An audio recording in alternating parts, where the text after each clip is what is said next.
Guys, tahu ini nggak? Hayo, mana yang masuk kategori pastry dan mana yang masuk kategori bakery? Sekilas sih, pastry dan bakery tampak sama ya. Padahal keduanya beda loh. Pastry berasal dari bahasa Prancis, patisserie, yang berarti kue-kuean. Sementara bakery merupakan bagian dari pastry guys. Pastry terbagi jadi dua jenis, yaitu kue kontinental yang umumnya menggunakan lemak padat seperti margarin dan mentega, serta kue oriental yang menggunakan lemak cair seperti santan. Oh ya guys, tahu nggak sih, berdasarkan jenisnya, ada sekitar 7 produk pastry loh. Ada bakery yang berupa roti dan kue kering. Ada yeast atau produk yang diberi ragi, seperti surabi, kue apem, cupcakes, sampai biki ambon. Ada juga bread yang menjadi istilah jenis roti, dengan 4 bahan utama sederhana, hanya tepung, air, garam, dan ragi. Contohnya roti Prancis dan roti Jerman. Ada juga bread squeak, yaitu pembuatan roti dengan teknik cepat. Ada cake yang dibagi berdasarkan metode pembuatannya, seperti metode creaming, sponge, dan chiffon. Nah, kalau yang ini, tahu dong? Yap, cookies, kue manis kecil yang lebih tahan lama. Dan yang terakhir, jenis pastry berdasarkan adonannya. Nah, pastry jenis ini dalam bahasa Inggris dikenal dengan istilah paste atau pasta, terbuat dari campuran tepung terigu dan cairan lemak. Nah, kita mau bahas jenis kue pastry yang terakhir ini guys.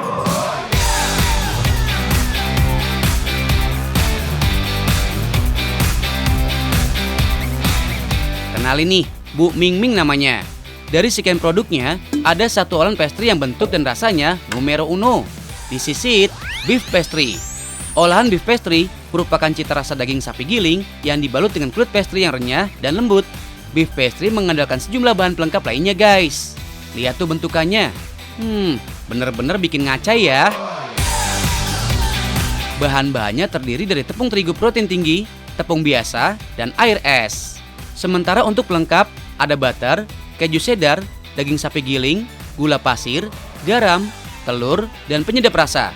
Proses dimulai dengan membuat adonan pastry. Masukkan tepung, butter, dan air es. Tambahkan sedikit garam, kemudian mix hingga adonan tercampur rata. Proses ini membutuhkan waktu sekitar 15 menit sampai adonan menjadi kalis. Untuk menghasilkan kulit pastry yang baik, sangat tergantung dari komposisi bahan yang pas dan tata cara produksi guys. Adonan pastry tidak boleh terlalu tipis pada saat dilipat. Kemudian, saat menggiling adonan menggunakan rolling pin, usahakan tekanan jangan terlalu keras karena akan membuat kulit mudah sobek saat di oven. Tambahkan pastry butter. Bungkus pastry butter dengan kulit pastry dan rolling lagi adonan hingga rata. Oh ya guys, karena produk pastry ini memiliki rasa yang gurih dan sedikit asin, jadi beef pastry olahan Ibu Ming Ming ini masuk ke kategori savory pastry ya. Savory pastry memang lebih identik dengan isian daging guys. Biasanya olahan savory pastry lebih dijadikan sebagai hidangan berat saat perayaan suatu acara. Selain savory pastry, ada juga guys jenis-jenis pastry lainnya yang terkenal di Indonesia. Hayo, kira-kira apa aja ya? Ada yang tahu nggak? Pertama yaitu puff pastry. Pastry ini dikenal dengan kulitnya yang paling renyah guys. Puff pastry biasanya mengembang lebih tinggi dan lebih kaya rasa dibandingkan pastry lainnya. Kedua, ada croissant. Untuk adonan, croissant sama dengan puff pastry. Hanya saja ada taman ragi. Croissant pastry termasuk olahan yang mudah dikenali karena bentuk khas yang seperti bulan sabit. Ketiga, ada short pastry. Untuk adonan short pastry lebih menggunakan banyak lemak guys. Tekstur adonan kering dan rapuh. Jenis pastry ini yang biasa kita temukan sebagai pie guys. Keempat, ada Danish pastry. Sama dengan pastry lainnya, adonan dasar Danish pastry terbuat dari dasar pastry yang dilipat hingga berlapis-lapis. Tekstur Danish pastry lebih lunak dibandingkan croissant pastry. Terakhir, ada choux pastry. Olahan sus bertekstur lembut dan kosong bagian di dalamnya sehingga dapat diisi dengan flan. Lanjut ya guys, setelah adonan siap, kemudian masuk ke pembuatan filling. Siapkan daging giling, campurkan telur, garam, merica, kaldu jamur, dan pelengkap lainnya, aduk hingga rata. Tambahkan sedikit tepung dan aduk lagi guys. siapkan adonan kulit pastry, tata bagian filling. Timpa dengan smoked beef, tambahkan keju cheddar, chicken luncheon, potongan telur rebus, dan tutup dengan daging giling.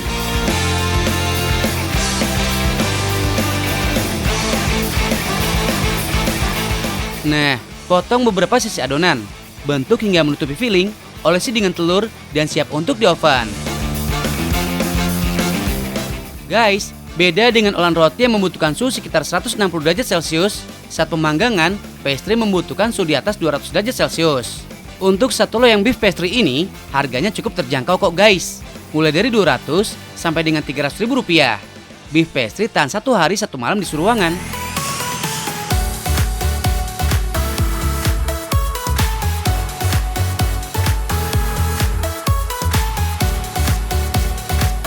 Oh ya guys, selain beef pastry, ada juga produk lainnya, mulai dari makaroni tutup, galantin, dan olahan lainnya. Buat kalian yang penasaran, choose order guys. Lokasinya ada di Villa Bukit Emas, Majen Sungkono, Kota Surabaya, Jawa Timur.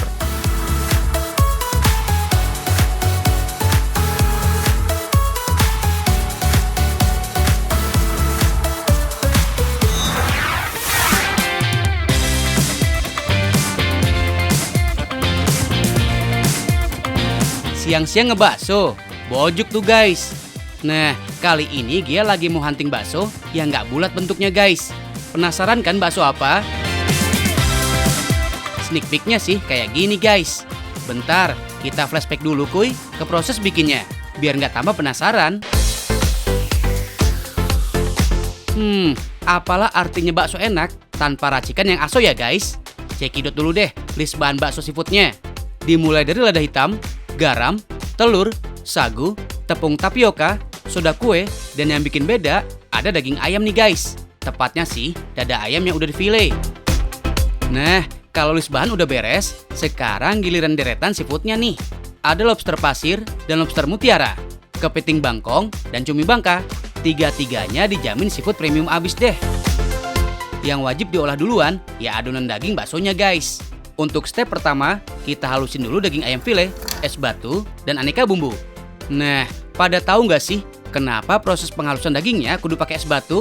Alasannya sih karena es batu berfungsi sebagai pengikat serat daging ayam agar tekstur baksonya jadi kenyal. Ini dia guys, cikal bakal penamaan bakso. Yap, bakso yang berasal dari budaya Tionghoa diartikan sebagai daging giling. Makanya, mau pakai daging sapi atau ayam, wajib digiling dulu sampai halus. Bentar. Masih pada bingung ya, kenapa baksonya pakai daging ayam? Jadi guys, selain out of the box, rasa daging ayam ternyata lebih diterima di lidah sejuta umat, plus lebih gurih. Satu lagi nih, tips biar tekstur baksonya jadi kenyal. Kunciannya ada pada soda kue ini. Kalian tahu nggak sih, soda kue berfaedah banget buat menaikkan pH adonan, agar tekstur baksonya kenyal dan elastis. Adonan udah ready. Kuy, capcus deh buat nempelin adonan bakso ke seafoodnya. Guys, biar seafoodnya pada nggak amis, pilih seafood yang masih fresh dan udah dibersihin dulu ya. Untuk lobster yang dipakai di kedai bakso Lesian Panjul ini, spesial banget pakai lobster ukuran extra large. Dan tentunya fresh dari laut ya guys. Kalian tahu nggak sih, meski punya kadar kolesterol yang lebih tinggi dari lobster air tawar, lobster laut punya daging yang manis loh guys. Selain isi bagian dalam cangkang lobster, adonan bakso juga dipakai untuk mengcover sebagian badannya guys. Seafood kedua, giliran kepiting bangkong yang dibasoin. Setelah viral bakso lobster, si kepiting juga nggak mau kalah pamor guys. Maka muncullah bakso kepiting. Dan terakhir, terobosan dari bakso Lesian Panjul adalah bakso cumi. Untuk jenis cumi yang dipakai, wajib yang dagingnya nggak alot ya guys. Makanya, nggak salah lagi kalau pakainya cumi jenis bangka. Step selanjutnya, tinggal rebus ketiga jenis bakso seafood selama 30 menit. Just info aja nih guys, biar nggak hancur lebur baksonya, rebusnya ke dalam air yang nggak mendidih dan dengan api yang kecil. Oh my guys, bener-bener inovasi dalam dunia perbaksoan nih judulnya. Kapan lagi kan makan bakso yang nggak lagi bulat? Udah makin unik nih bentuknya. Udah gitu, jumbo abis ukurannya. Yang ditunggu-tunggu Gea udah pada siap nih buat disantap. Ada bakso lobster, bakso kepiting, dan bakso cumi. Duile Gea, lapar apa abis macul nih?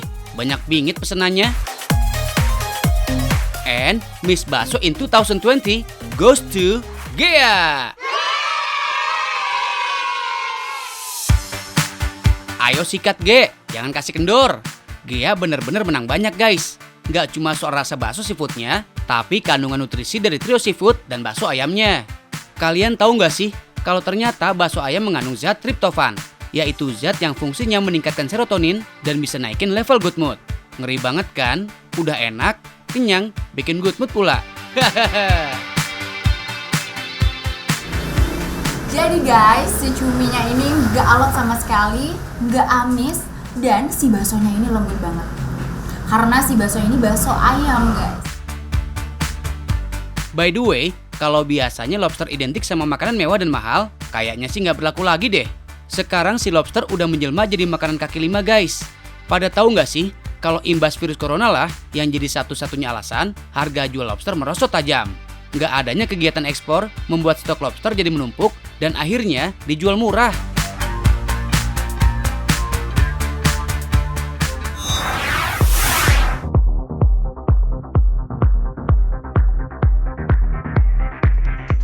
Guys, bunga-bunga apa yang banyak disukai orang? Bunga deposito. Lanjut ya. Kota apa yang banyak bunganya? Nggak tahu. Kota kembang.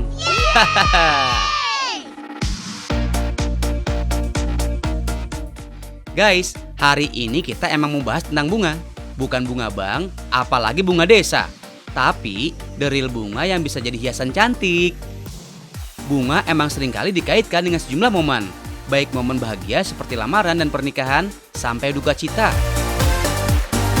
Nah, ngomongin bunga, kalian udah pernah dengar belum istilah kerajinan Press Botanical Frame? Itu loh guys, kerajinan frame foto yang memanfaatkan bunga kering dengan teknik yang sangat sederhana dan pastinya bisa kalian coba di rumah.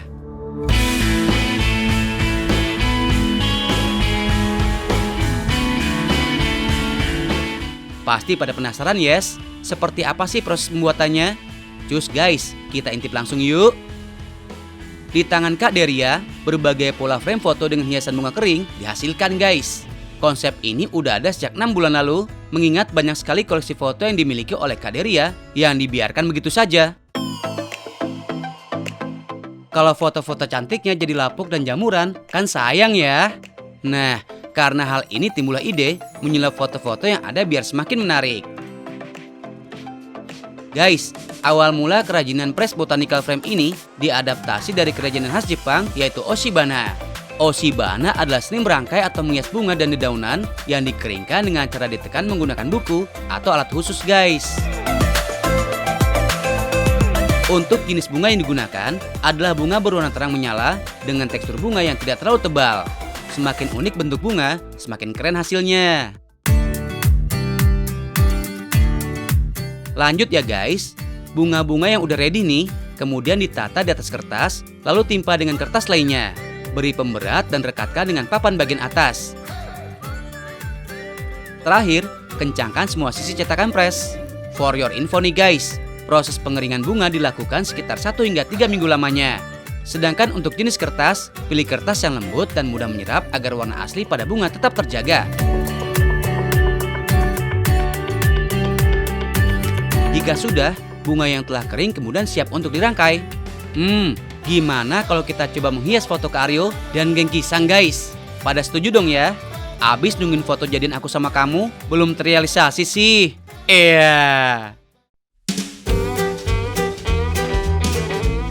Potong foto sesuai yang diinginkan.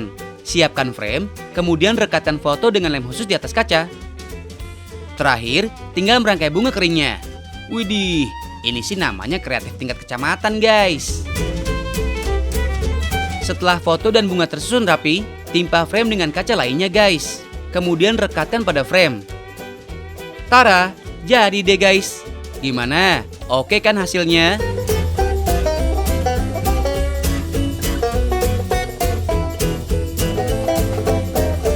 Dalam sehari, setidaknya ada 5 press botanical frame yang dihasilkan oleh Kak Deria.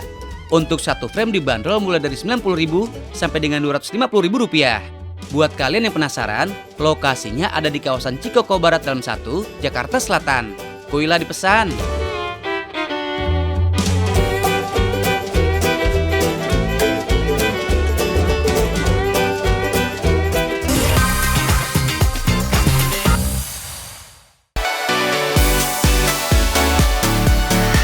Genki-san.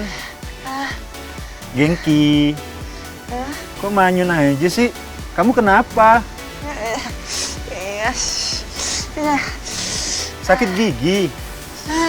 Sakit pipi? Terus apaan? Ini. Loh? Sakit rahang. Itu sih kurang ngunyah, Genki-san.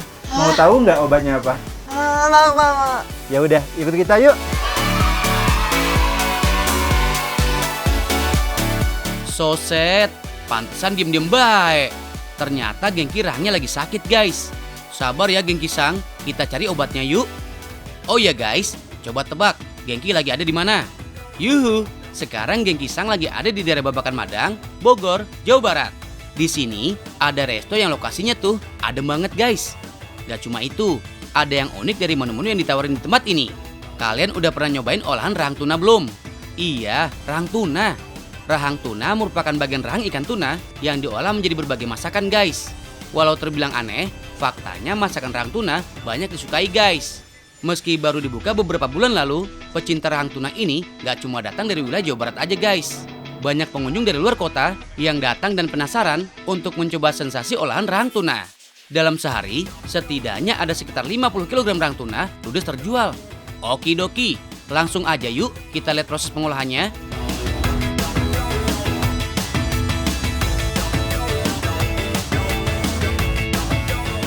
Hai guys, ini rahang tuna. Wah, ini besar banget ya, sekitar 400 sampai 600 gram. Wah, besar banget. Teteh, gimana ini raw bakar berapa lama? Kita bakar setengah jam ya, Setengah jam. Oh gitu. Ini pakai apa ya? Pakai arang. pakai arang. Pakai arang ya. Wah, jadi ada wangi arang juga. Oh, bagus. Dari sini kan? 2, 3. Wow. Nah, ini udah bakar ya? Ini belum bakar. Olahan rahang tuna pertama yang wajibin kudu banget kalian cobain yaitu rahang tuna bakar rica guys. Uniknya, proses pembakaran masih dilakukan dengan cara tradisional. Rahang tuna yang sudah direndam dengan bumbu rempah kemudian dibakar langsung di atas arang. Proses ini membutuhkan waktu sekitar 30 menit. Proses pengolahan bumbu pada permukaan rahang tuna harus terus dilakukan agar bumbu meresap sempurna. Guys, rahang tuna banyak terdapat dari pesisir pantai karena Indonesia kaya hasil laut. Ini Genki ini Hai. udah ada beberapa yang matang. Ini udah matang? Oh, akhirnya. Aku tadi bilang aku bikin bahagia. Kamu bikin lapar. Lapar sekali. Oh, udah matang ya? Oh, Rahang tuna bakar yang sudah matang kemudian diangkat dan disajikan dengan 2 jenis sambal sekaligus, yaitu sambal rica-rica dan sambal dabu-dabu.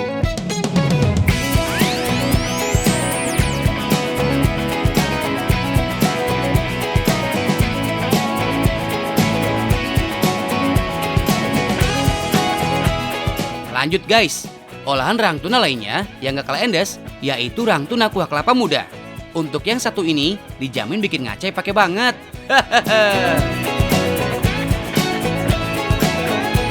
oke, jadi ini mangkok kelapa muda. Iya. Gitu. Oh, jadi masking ya? Masking di sini. Oh, aku bantu sih mas. Aku bantu. Oh, ini apa ya? Kuah? Kuah tuna kelapa. Oh, gitu. Wah, dagingnya. Oh, daging. Wah. Campur rahang tuna bakar dengan kuah rempah, beri potongan tomat hijau, kemudian disajikan langsung dalam kelapa muda. Oh, wangi kelapa muda. Udah tutup. Oh, oke, udah ya. Aku bawa. Ya, silakan. Akhirnya bisa makan. Terima kasih ya. Arigato.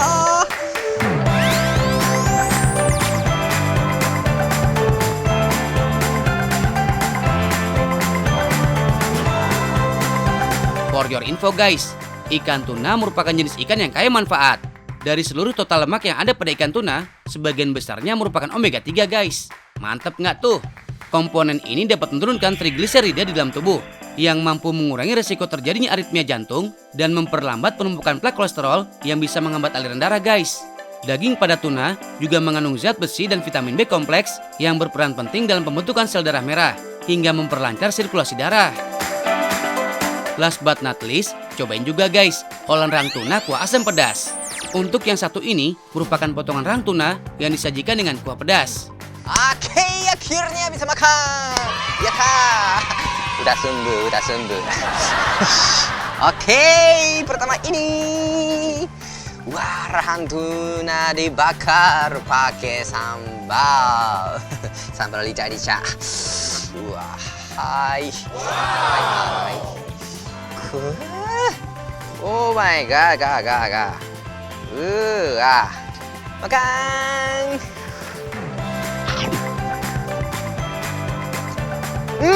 Oleh. Enak sekali. Ini pedas tapi ada rasa manis juga. Enak sekali dah. Dan dagingnya apa ya? Ada kayak wangi asap gitu karena pakai arang kan, arang. Umai. Mo. Guys, untuk satu olahan rahang tuna ini lumayan murah kok. Mulai dari 50 sampai dengan 85.000 rupiah aja. Oh iya, tempat ini bukanya cuma weekend aja. Jumat, Sabtu, dan Minggu. Dari jam 11 siang sampai jam 6 sore. Koi lah guys.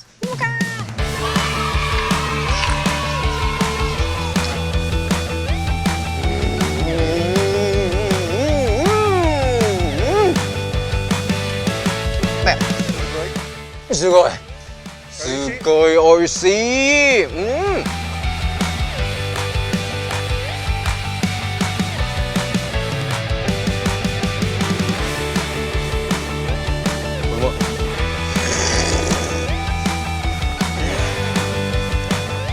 Enak sekali, aku suka banget rasa ini kuah. Gak pakai santan, enak sekali. Di Jepang gak ada rasa ini. Enak. Genki udah kenyang. Ya udah kenyang, mau udah bahagia. Terima kasih. Oke, ini bilnya. Saya tinggal ya. Oh, biru ya? Oke, biru. Tunggu. Aku tidak punya uang. Gimana? Punya uang? Punya uang? Gimana dong? Tunggu. Siapa yang suruh makan tadi? Coba tunggu. Aku berapa? 10.000 aja. Kita nggak ikut-ikutan ya, Genki. Tinggal ya. Nggak boleh. Tunggu. Sebentar. Contoh, 10.000 gimana? Jangan lupa nonton terus, tahu nggak sih? Dan jangan tinggalin aku juga. Makin tahu, makin banyak ilmu. Dan jangan lupa tetap pakai masker ya. So, pakai masker. Asli aja, guys. Dadah, Genki. Nggak boleh. Tunggu. Gimana? 10.000 itu dompet. Oke. Terima kasih ya. Nggak boleh.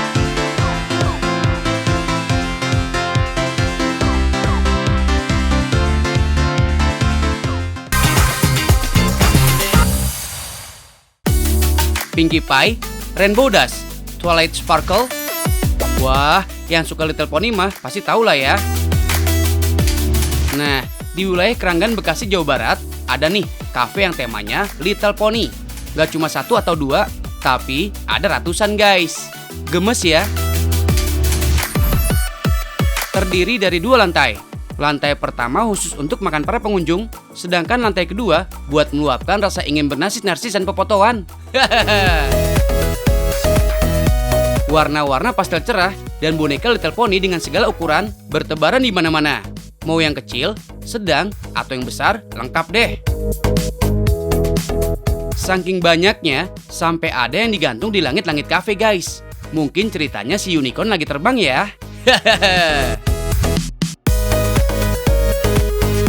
Oh iya, semua boneka ini juga boleh dipegang atau dimainkan loh.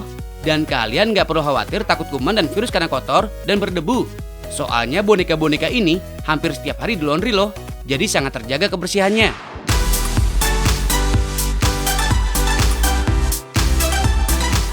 Oh ya guys, di sini juga tersedia penyewaan kostum dan berbagai aksesoris Little Pony loh. Jadi kalian bisa ngerasain jadi Little Pony. Harganya sekitar Rp50.000 per 2 jam.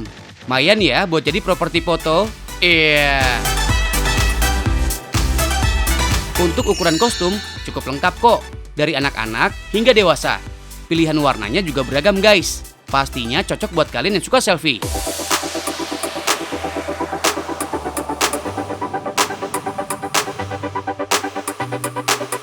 Naik ke level 2, di lantai ini pengunjung juga diwajibkan melepas sepatu ya, supaya karpetnya nggak kotor.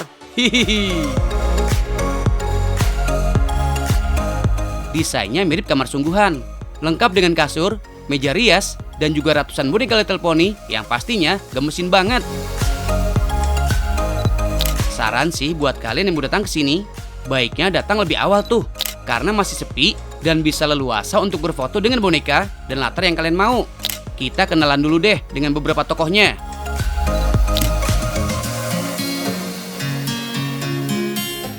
Yang ungu ini namanya Twilight Sparkle.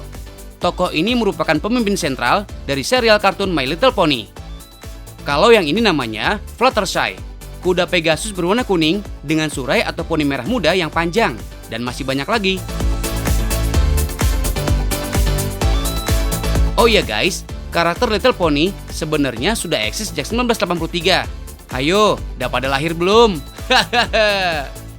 Namanya pun sempat ganti-ganti. Dari My Pretty Pony, Beautiful Pony, sampai akhirnya jadi My Little Pony. Mainan ini diciptakan oleh Bonnie Zackerly dan Charles Monsiger pada tahun 1980-an. Little Pony semakin mendunia dengan adanya serial animasi yang dibuat oleh Lauren Faust pada tahun 2003. Capek nostalgia dan narsis-narsisan? Makan dulu guys. Ini dia menu-menu favorit yang bisa kalian pesan di sini. Ada carbonara rainbow spaghetti, mini fruit waffle with rainbow gelato,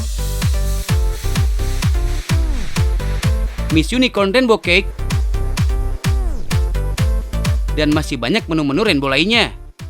Kalau dari tampilannya sih menarik banget ya guys. Sekarang langsung aja yuk kita icip-icip.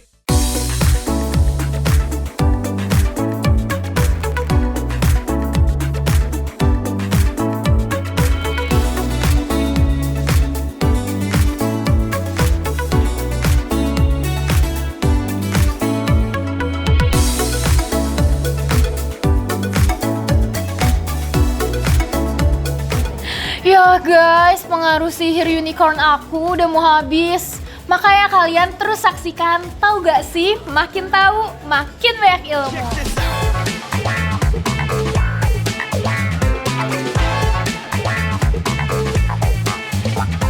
Hai guys, ini kurang sini untuk sini. Oh, sini. Aku mau gambar. Jerman bikin mobil, Jepang bikin robot. Kalau Genji bikin apa? Aku bikin kamu bahagia. Cie.